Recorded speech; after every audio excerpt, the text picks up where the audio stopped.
Ya, ada yang partai yang kemudian diimage-kan sudah berkoalisi dengan pemerintah. Lalu bagaimana dengan nasib-nasib partai yang katanya saat ini berada di oposisi begitu ya? Ada partai yang memiliki capres begitu. Ada juga yang oposisi yang tidak memiliki capres begitu ya. Yang tidak tidak dekat begitu ya hubungannya dengan partai yang memiliki capres ini. Bagaimana nasib di 2019 nanti? Nah, makanya sekarang ini mereka harus menentukan identitas sebetulnya. Identitas ini menjadi penting. Kalau yang pendukung Jokowi kan enak gitu ngomongnya. Jokowi presiden, kalau mau pilih presiden Jokowi ya pilih partai ini. Gitu.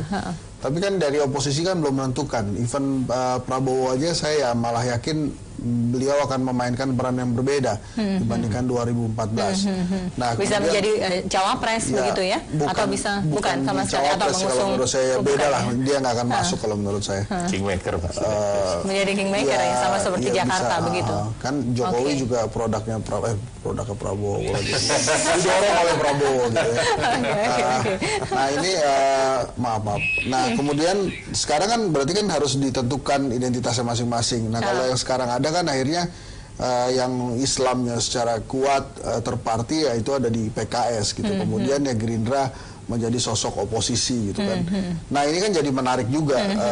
Nanti apakah Pilpres 2019 hanya akan 2 pasang calon atau 3 pasang calon gitu. Itu kan tergantung. Kalau saya sih tepaknya akan 3 pasang. Jokowi, Gerindra begitu ya, dan partai-partai Islam begitu. Bagaimana nasib misalnya Demokrat, lalu PAN begitu?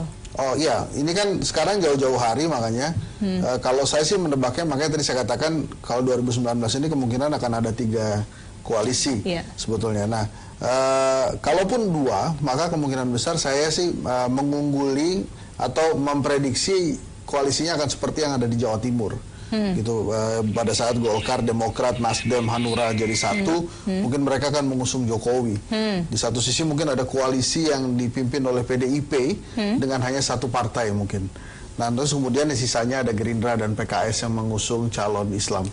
Nah calon-calon jadi masih dimungkinkan PDIP tidak akan mengusung Jokowi? Ya kalau saya sih malah demikian karena memang Jokowi punya banyak pilihan, Megawati PDIP pun punya banyak pilihan juga dan saya rasa 5 tahun mereka sebagai pemenang pemilu, saya tidak melihat gregetnya sebagai pemenang pemilu untuk PDIP. Mungkin dia akan mempertimbangkan itu, apalagi ada beberapa permintaan PDIP yang tidak diluluskan oleh Pak Jokowi gitu ya. Ada perubahan-perubahan menteri yang sama sekali hingga saat ini tidak digubris. Jadi kemungkinan itu tetap ada dan kemungkinan besar ya para oposisi ini akan mengusung calon-calonnya sendiri. Kan ada Gatot Nurmantio, ada TGB Jainul Majdi misalnya, ada Abraham Samad, ada Reza Ramli. Jadi semuanya ini masih cair ya. Paling mungkin penentu awalnya dalam pilkada serentak ketiga di 2018.